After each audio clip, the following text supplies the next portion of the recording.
if the person that did that transaction for you told you right after closing, I will be watching the market versus your mortgage, just doing that one little thing, and I'm going to let you know the second that you're going to benefit from any shifts that happen in the market. If you know someone has your back like that, you're going to be a lot less open to any kind of conversation with another mortgage originator. You're just not, because you know you've got someone in your corner. They're a true professional, and they're helping you manage your mortgage, not just, okay, I completed your mortgage, I'm going to brag about it on social media, and you're never going to hear from me again.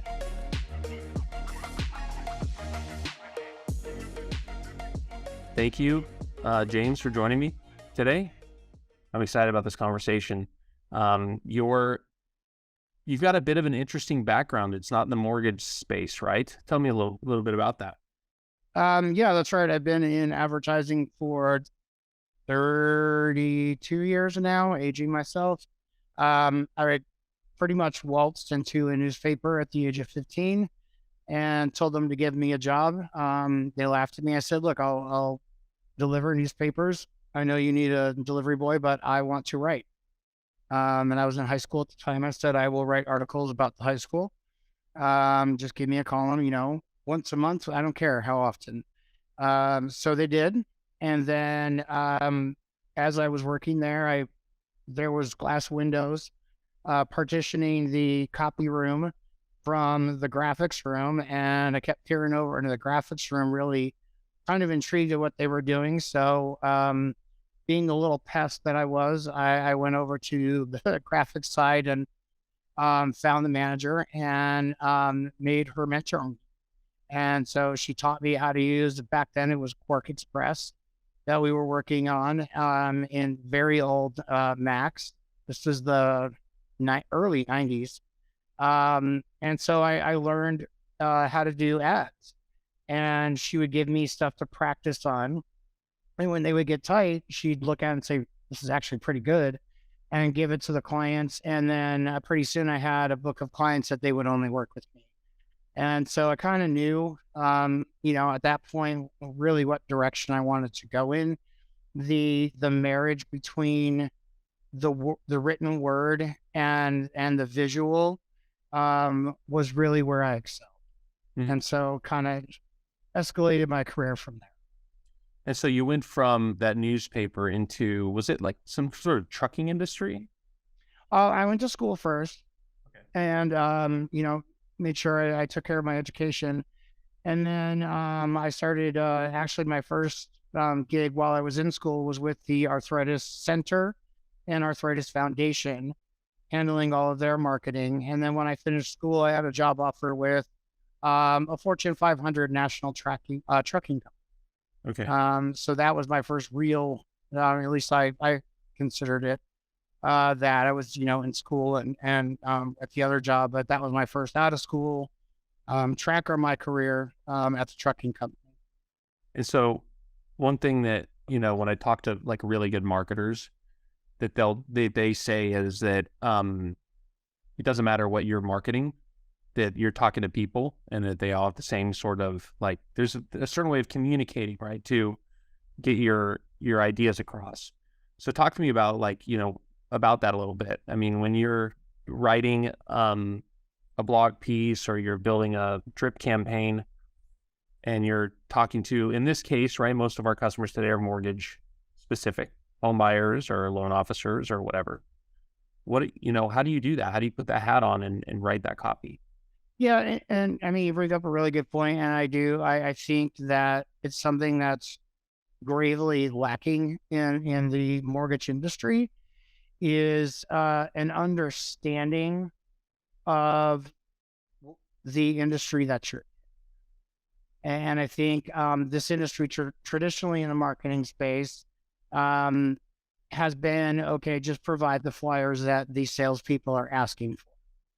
And in most industries, and I'm not saying either one is right or wrong, but in most industries, the marketing team gets together, they collaborate, and they brainstorm on what is actually going to sell the product or service that the company is providing. And then they give those materials that are going to be effective to the sales force because they have the marketing brains to know how to sell it. This industry was a little bit backwards when I walked into it, and it was just provide what the sales force is asking for, even though you know as a marketer in your head that that's not really effective. So I was taught very young in my career. It's the old advertising adage of take the lipstick home. You take the lipstick home, you wear it. The pantyhose, you take them home, you wear. Whatever the product is that you're selling, you either need to try it or you need to study it and understand it. So to be a marketer in the mortgage industry, you need to know as much as possible, just shy of actually originating a loan yourself, in order to communicate well with your audience. So you need to, and that way, and it's one of the first things I did was diving in on, okay, what's the actual process? How do you originate a loan? What are these things? And studying the terminology, and I'm constantly learning about it because you're never fully there, especially in a complex industry like we are in. But the more you understand it, the more intelligently that you can market the service. And if you don't know anything about it, especially in a financial services space, your marketing is going to be lacking. So I made sure that I'm up to speed on everything that's going on, from products to compliance, anything trending in the industry, statistics. All of that is going to help me prepare my team to better communicate to the audience, and that's resulted in far more powerful marketing. Yeah, and it's a bit of a, like, it takes more time. I think you might agree, but most of the time, especially when dealing with loan officers, right, they wanted the thing that they knew, Yeah, but that wasn't what was best for them at the end of the day. And it takes somebody, not from the outside, but somebody who's dedicated to the marketing aspect of the business to get in there and actually take the time to understand, in this case, if you're marketing to the home buyer or the consumer, or like, if you're a branch manager and you're dealing with fires, putting out fires and trying to help your loan officers originate, you may not understand what recruiting new loan officers, what they actually want, or how to get that message out there. And so you went from another industry disconnected from the mortgage space, and you just I guess Aaron and you talked, and like he took a flyer, and you bet on yourself when you came over to Geneva because, and I don't, we're not talking about the details, but a big piece of how you were paid was tied to your success. Am I correct? correct. Yeah. And so, I mean, that's, for lack of a better word, that's ballsy, Yeah. And so talk to me about, like, when you first came in day one, I mean, what were you focusing on? Well, I've been in some fashion, either adjacent to or in the real estate and mortgage industry since 2007. I was in 2007, right as the crash was occurring. I had just acquired a bunch of realtor clients and real estate development clients. And so when that shift occurred, I said, okay, I can either get out or I can teach them how to survive. Yeah. So, I had quite a bit of experience in the space and understanding. And then I worked for a mortgage company. And then when I started to talk to Aaron, the CEO of Geneva Financial, I had some requirements to walk in because of what we just talked about, you and I, about marketing teams not understanding the industry and just letting the loan officers actually, essentially do what's not best for them. So I really needed a clean slate and to build something that was going to benefit the originators without them having to have a fear factor of a team that doesn't know anything about the industry shooting out communications that might embarrass them. Yeah. And let's be honest, that's the reason that loan officers want to have control over marketing and messaging, is because a lot of the teams don't understand the industry and they could shoot something out that is not accurate, something that could risk them getting an EPO. So those are the types of things that you need to understand. And so when I came in, one of the things that had always frustrated me was originators always had to opt in, and that counted on the originator having to know how to get into their CRM, how to find a client, how to then assign a campaign to a client, and let's be real, no one originators don't have time for that. They're originating, they're maintaining relationships with their agent partners, with their past clients, with chasing leads. To have to do that, they have all the attention in the world, but that's the thing that gets put on the back burner because all those other things are far more important in the world than they should be. So I wanted to flip the funnel upside down and say, okay, everybody's opted in, and I could see the panic in their eyes, and you just opt out. And at the beginning, of course, I got pushed back, and I'm like, I understand what we need to do in order to grow your business through the systems that we're going to put in place. If you're uncomfortable with it after a little bit of time, you can opt out, give it a try. Trust me. And of course, there was pushback, and they were nervous. But very quickly, there it went down to zero, and almost 5 years later now, we have zero opt-outs. Everybody wants in. They're actually making money on the communications that are going out. So that was the first really important thing to me to do. And then what I wanted to do was take all of those items and automate it so that neither the originators or my team would have to worry about it. All the things that the originators and branches should be doing to grow their business, from asking for a review at post close, asking for referrals throughout the year, automating closing gifts, all the things that are going to contribute to more transactions, creating a relationship with the listing agent post close. They've just had a great transaction with you, and they've been communicated to through our milestones that go out that have video to them. They're already impressed. Why would you not start marketing to that listing agent with the listing tools that are available? So we automate all that process, and it saves times for the originator, but it also saves time for my team. And I build my team like an ad agency because that's the background I come from, so that we would have an ad agency in-house for the originators to then do the higher level of marketing and advertising and not worry anymore about the basics that should be done. Getting reviews onto your Google My Business, all of that is just automated, taken care of. No one needs to worry about it. It's making the money hand over fist. And so would you agree that like by you stepping into that sort of role and removing that from their plate, it frees them up to do the things that they are strongest at? Yeah, and what I wanted to do was play to the lowest common denominator. And that is an individual that just marketing's not for them. They love doing mortgage, and it's not that they're the lowest, right? But that's just the lowest engaged on the marketing side. And so they're just not into that, and it frustrates them. They don't want to spend any extra money on it. They're more about their relationships with their past clients and their agents, Yep. which is an amazing way to operate, right?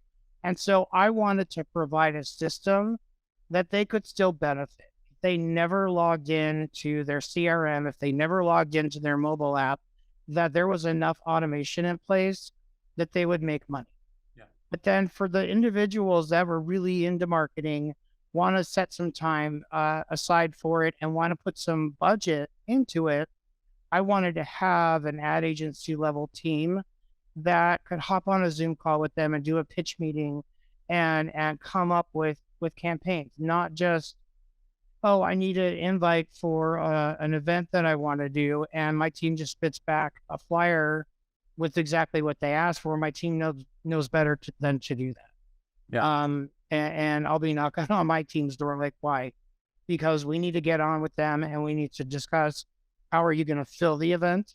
Are you going to survey after the event? What is the follow up going to be? Who's your audience? Is there going to be a giveaway? What's the social media follow up? Are you going to have live tweeting? Are you going to have, live hashtagging? Anything that's going to be going on? Are we going to video this so that you can put it on a website and use it later?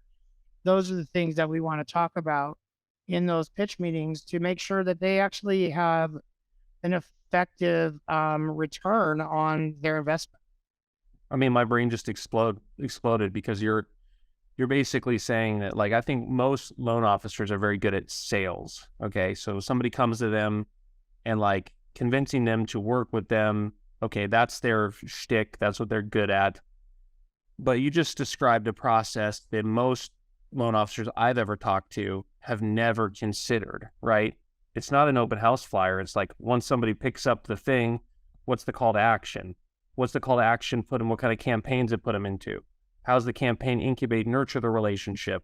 What's the, I mean, it's just, there's so many layers there.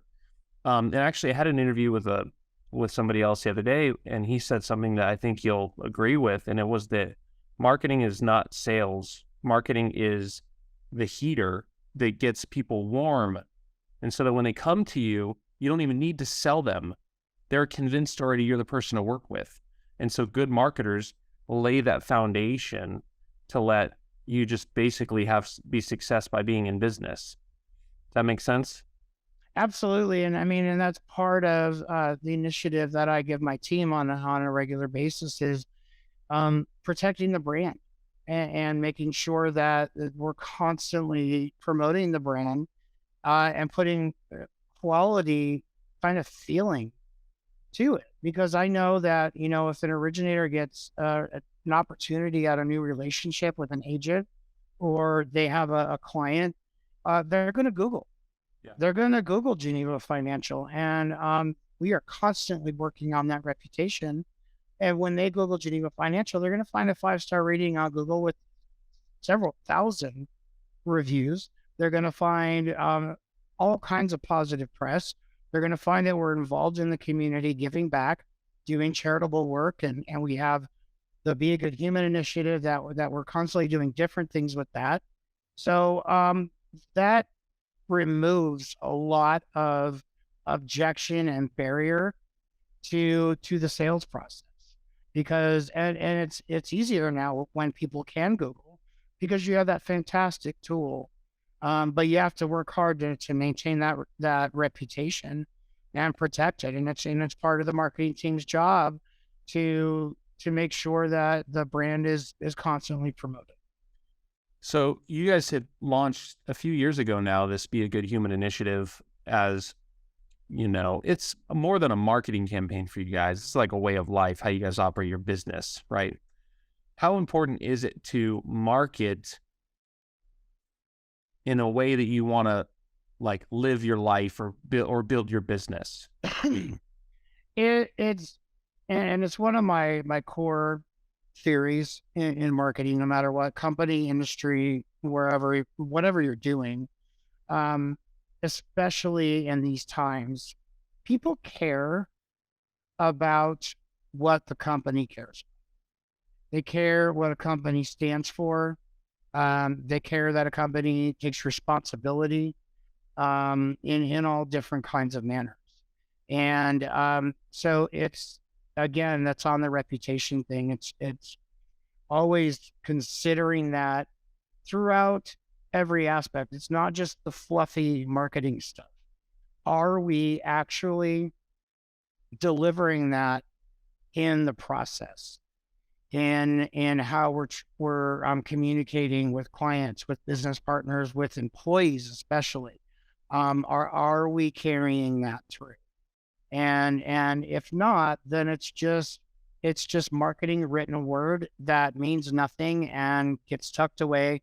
No one ever looks at it again. And that's part of the reason that we put it on a shirt. The CEO texted me one day. He's like, I want a shirt and I want to represent all different kinds of things. And I want to represent that we hire good human beings.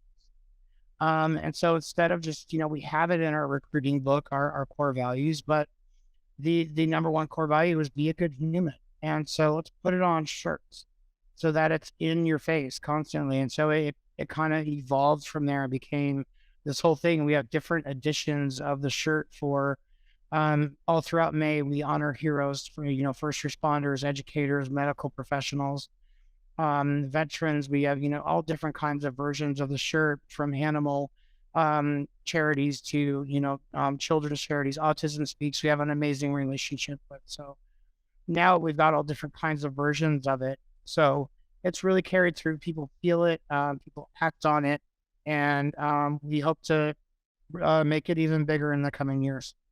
It's really powerful because, I mean, what you see, at least what I've seen when working with you guys so closely, is that you're cultivating the environment that you want to live in, to work in, and to attract from the outside, right? So with that one phrase, you guys are not only putting out in the world that you guys have this intention, but that intention drives the mindset of the people that are working for your home buyers and for your realtor partners. So if you ever have to ask yourself a question, hey, is this the right thing to do? Well, what does a good human do? I know the answer. It drives your decision making. And for, I'm not surprised you guys are growing, right? Because it is a mission statement, or that will resonate with the right people. And that's huge. I mean, it's not only just from a marketing perspective, but from building a business perspective. I thought it was super smart, and a great way to build a business. So bravo. That's awesome. There was no, yep. So talk to me about 2023. I mean, we're moving into a sort of, I wouldn't say it's necessarily a recession, maybe a correction, but you guys are kind of pushing the ball down the field and like still moving and making the most of what a lot of people are kind of burying their head in the sand right now. You guys are focusing. So talk to me about what your guys' goals are for the year, and how, from a marketing perspective, like what kinds of challenges does that provide you? I don't know if I would say challenge is the word. I'm actually honestly feeling really good about this year. Uh, and that this is where Aaron and I really kind of click, is we both thrive in adversity. Don't tell me I can't do something. If you want it done, tell me it can't be done if you want it done. And that's kind of how I operate. So I do enjoy adversity. I tell you, no one's really enjoyed the last year and couple months of the mortgage industry. It's been rough. I mean, let's not glaze that over.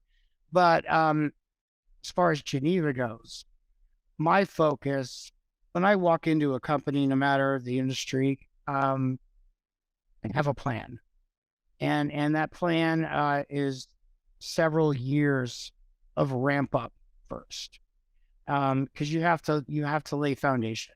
And if you go for the quick wins, if you go for the, spending a ton of money on leads, that's gone pretty rapidly, and there's no substance behind it.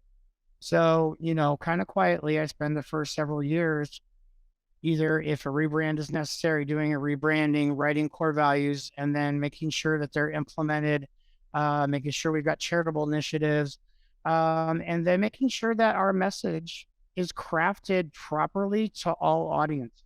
And in our space, you've got multiple audiences. We're obviously dealing with borrowers, but we're also dealing with real estate agent partners.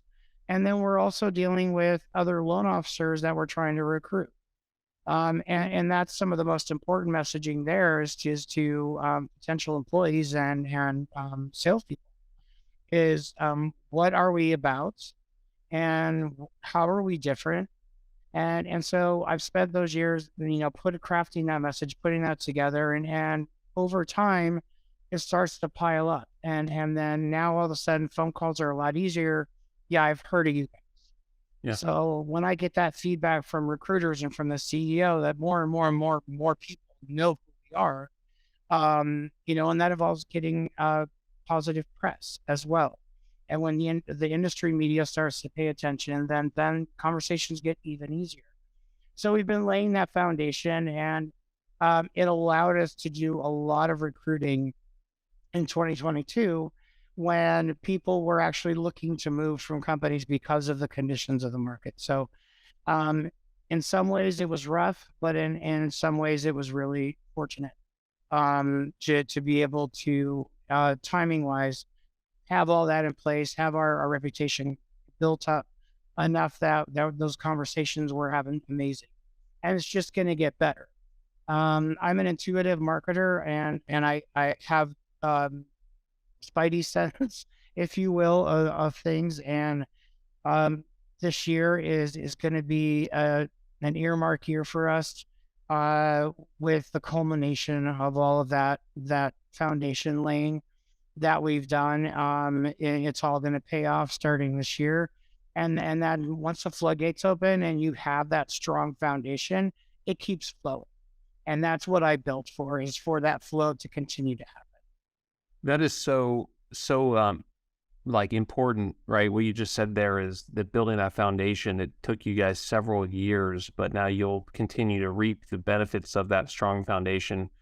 And I think you're absolutely right. 2023, there's a lot of movement happening in the mortgage industry with, like, just the news yesterday that Flagstar closed down their retail division of their mortgage company, and, hundreds of loan officers are now just, I mean, they're the first that's going to have that sort of challenge, first big boy that's going to have that sort of challenge this year. And you guys are poised to just like take really good producers and put them in a home that's got better systems in place to grow, support, all of that stuff.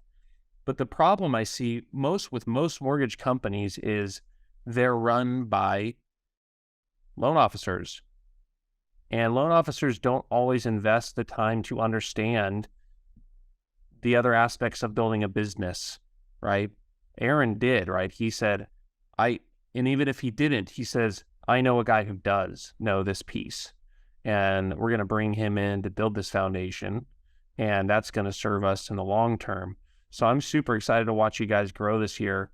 I agree with you. I think it's going to be a benchmark year for you guys. Absolutely. Yeah, pretty awesome. And so what is the kind of content you would like focus on producing, or that, let's say that you had, you're a normal loan officer, your production is challenging today, you don't have a lot of money. What are you doing today to get out there and drive new engagement from the marketplace? What's your one or two things that you could do?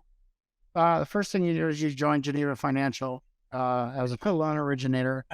We're going to grow your business. No kidding. The systems, it even amazes me sometimes, the results that it brings. Just this week, I sent out an email that was kind of a personal email to borrowers asking for referrals. And in a downshift like this, that's a hard ask. But I cannot tell you the amount of responses that I got from our originators telling me how many loans they got from it. One gentleman who's been with us 30 days emailed and said, I cannot believe this. I've been in the industry for 35 years and I've never, ever seen a response like this. I have 5 new loans because of that email in a market like this. So, automation and all of that, and we're just really engaged with our audience constantly, and that, parsing into what you just asked, that's what I would be doing, is engaging audience, but with things that they're actually interested in. The kind of content that I have my team produce is stuff that homeowners and prospective homeowners, home dreamers, want to consume. And I mean, just look around at how, HGTV not that many years ago was kind of a novelty channel that only certain people watched. And now it is this massive empire. And people are absolutely obsessed with it. Why? Because they love the content. Yeah. People like cooking, they like design, they like DIY, they like changing up rooms, they like renovation. They like, investment flipping. All of that has taken on a life of its own in entertainment media, and so that's the kind of content that we're providing for them, not the boring and painful process of getting financed, but we're selling the dream. And obviously we're responsibly talking to them about what it takes to get pre-qualified and to get through a mortgage. We'll make sure they're educated in that space as well. But primarily, we're engaging them on things that they actually want to consume.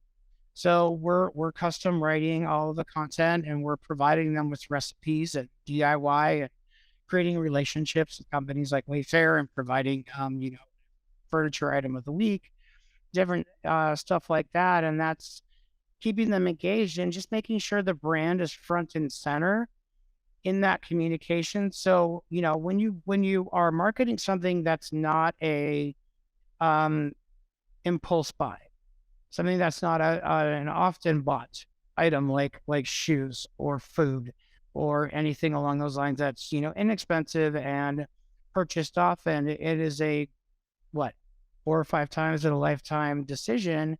You want to be the first company that they think of when at that time. So you can't deliver posts about loan to value and FICO scores for 4 years and hope that the next time that they need it, that they're going to remember you. No, they're going to remember the person that provides them their favorite recipes and their painting tips and the color of the year every year. That's the stuff that they're going to remember, and Geneva's name is going to pop in their head. So I would implore anybody in this industry, an originator, to engage their audience the same.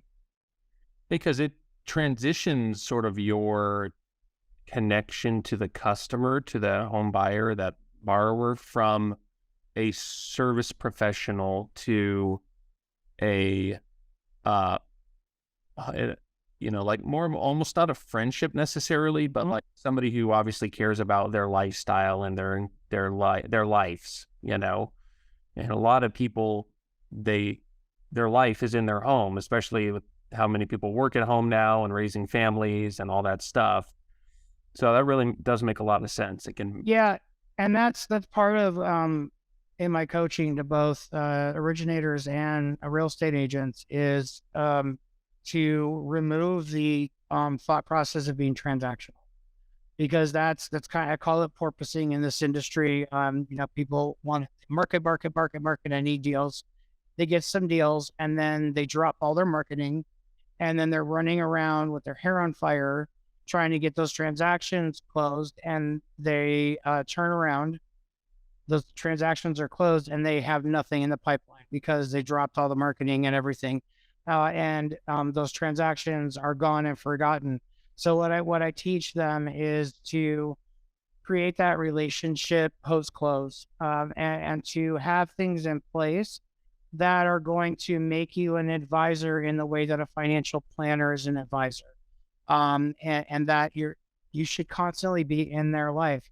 And if you tell them, one very simple tip I give them is, when you close, call them a week later, 2 weeks later, whatever timing you want to do, and say, hey, I just want to see how everything's going in the new house, or since you refinance, whatever the transaction may have been, and let them know, hey, this, the housing industry, all of it, this is my area. This is my job. It is my job to know the best of the best, not only in things that you might think are directly related to the transaction, but the best of the best in anything that has to do with a home, from landscapers to contractors to even hairdressers in the area that I specialize in. I have that list, and I teach them, don't give them the list at one time. Tell them you have the list. And then that way, when they need something, I'm the person that you call. I'm going to guide you in the right direction. And also, if you work at Geneva and our automation, you've got a system that we put in place that is constantly monitoring the market against their mortgage every single hour from the minute they close their loan. So we're going to be an advisor to them on actually managing their mortgage rather than looking at it as a bill to pay. So, and then you add that on top of, now we're delivering you your spring cleaning checklist, your winterizing checklist, and recipes every week, furniture, all different kinds of stuff. We are staying in their life. And that's how you get more referrals. That's how you get more repeat business. They remember who did their mortgage. And that's not a common thing that you find. Well, yeah, and then like you said, that call, I really like the idea of that call 1 week, 2 weeks later to sort of just say like, I'm not done being a part of your life yet. Right. I want to help you. I want to be a resource, an advocate, a friend, and um, I know family who doesn't come to me for a mortgage or whatever. Like they'll go somewhere else, but friends always come to their friends for mortgages. And that's a really kind of great way to transition that transactional process into a personal relationship, and then supplement it with ongoing content. And I'm guessing that you're coaching loan officers to do more than just the one call. At some point, they should Oh probably yeah. call them again. Yeah. Every quarter, I coach them to call all their past clients every single quarter. Yeah. And, you know, probably a lot of them aren't doing that, but I think that's sound advice, because you will get, if the client doesn't remember who you are, the chances that you do another transaction with them is zero.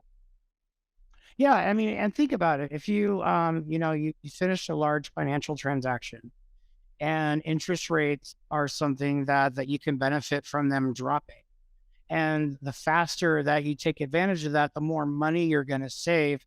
If the person that did that transaction for you told you right after closing, I will be watching the market versus your mortgage, just doing that one little thing, and I'm going to let you know the second that you're going to benefit from any shifts that happen in the market. If you know someone has your back like that, you're going to be a lot less open to any kind of conversation with another mortgage originator. You're just not, because you've got someone in your corner. They're a true professional, and they're helping you manage your mortgage, not just, okay, I completed your mortgage, I'm going to brag about it on social media, and you're never going to hear from me again. Yep. That reminds me of that saying, right? Not all heroes wear capes.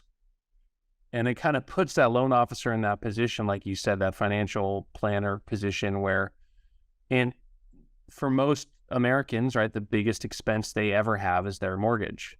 And so reducing the cost and having somebody manage that mortgage for them could impact their life and their children's lives for generations. I mean, if you look at how maybe if they're saving $300 a month and their kid's 1 year old and now they can put that into a college fund, their college becomes a doctor, their doctor, creates a cure for, I mean, it's just like, it's snowballs, right? It's the little things that matter. And I think most people, they know that to some extent. And so, Well, and that's what's been problematic, though, is that Americans have been conditioned that you get a mortgage, you pay that mortgage for 30 years, and it's paid off. And you don't need anyone to advise you on how to pay your mortgage. But that's where lack of understanding, and we're hoping through education to change that, where it's not, and it's not even just monitoring the rate. Okay, that's pretty simple. It goes beyond that. It's educating them. Hey, if you can manage to make one extra payment a year, you're going to shave this much time off of your mortgage. yeah. And a mortgage advisor should be involved in your retirement plan. Are you going to benefit from a reverse mortgage? Are there other options for you? There are other options besides a reverse mortgage. There are some smart products out there that really take advantage of the equity.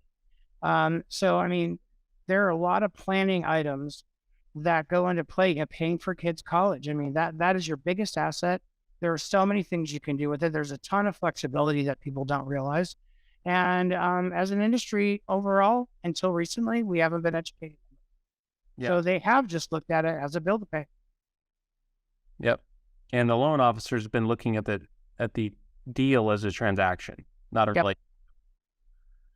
And, of course, I'm not saying that all loan officers are like that, but I just think it's easy to fall into that when you're, when your paycheck comes as a result of the transaction closing, as opposed to like maybe you building a new relationship, you know? And so, yeah, powerful stuff. That's awesome. So, I mean, that sounds complicated, right? Putting all that into place.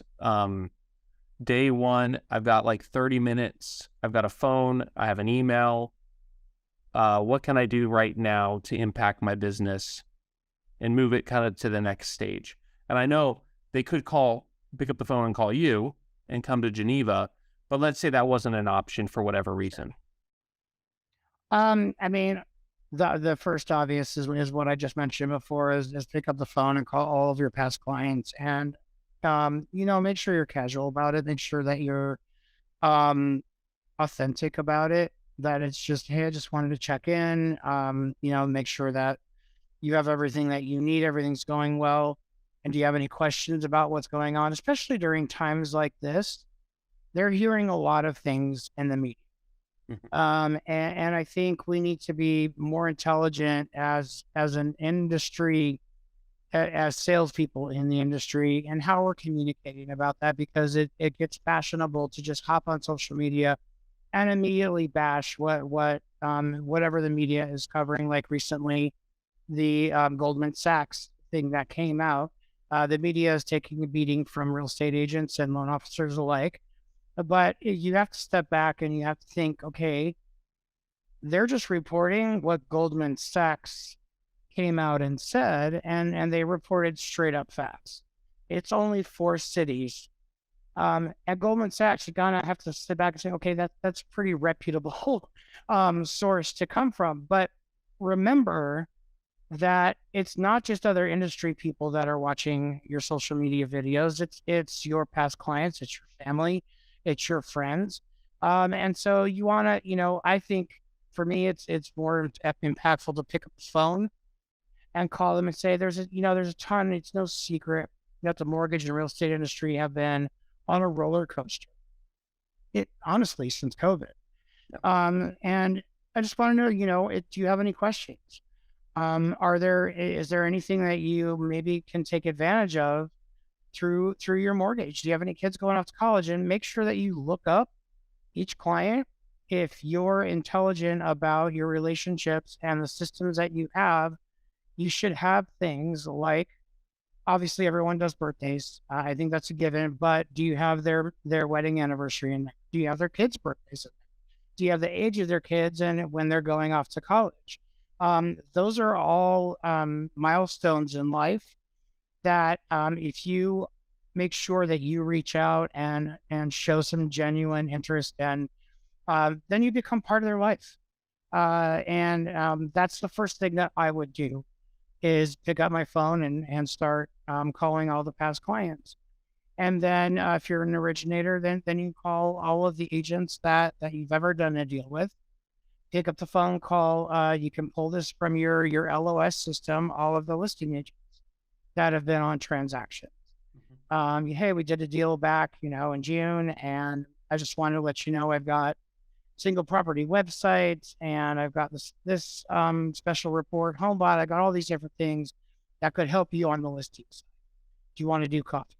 And those, those kind of relationships can open up. And then I would start to target people that I want a relationship with, that I've never done a transaction with, never come across. Maybe you're just connected on social media and start to connect with them. Relationships are always going to be vital no matter what the market. That's a good point. And I think too, I mean, I don't know if you played around with any of these new AI platforms that can write content, or you give them something and then it just splurts out a blog post. But, and there's a lot of speculation. Hey, this sort of technology is going to take over this industry, that industry, you can't have a relationship with AI. No. And so it's getting out there, meeting people, maintaining relationships. That's always going to be the number one most valuable resource for any loan officer. But if you're not picking up the phone and calling that real estate agent or calling that client, somebody else is. And to be honest, even if it's AI that does, it's better than no call from you. Yeah. You know?